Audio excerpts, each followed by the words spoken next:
A short time ago, I'm not sure if it was a year or so, there was the elections in America, the United States of America, and there was this guy from Alabama, great state of Alabama. His name is Roy Moore. Roy Moore was running for Senate. Roy Moore was the sheriff, and while he was running for Senate, a lot of news media came out with old stories about Roy saying, let's just say some not nice things about the ethnic community.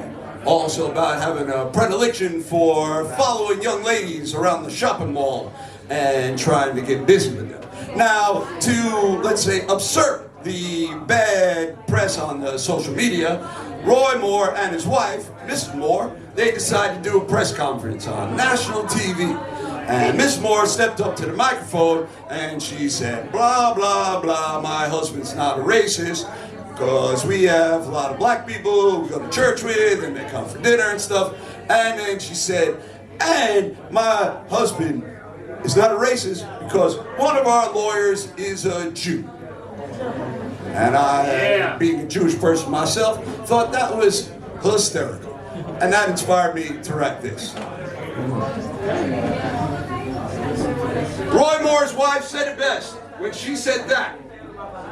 One of my lawyers is a Jew, one of my guardsmen is a Dago, one of my secretaries is a dyke, one of my dry cleaners is a chink, one of my bartenders is a mick, one of the guys who wash my car I call a spick, one of my gardeners is wetback, one of my bandmates is camel jockey, one of my gym buddies is a gender fluid goy.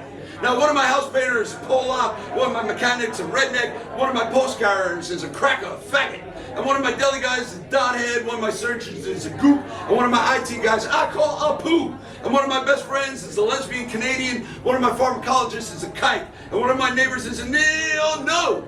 Let's not make it all about that. You know, one of the biggest problems facing society, men and women of races and religions, is not so much if someone is awoke or uses language that provokes, or some people just can't take a fucking joke, but that just some people are just plain fucked. And no amount of lubrication is going to help get that stick out of their bigoted asses anytime soon. Thank you. Yeah.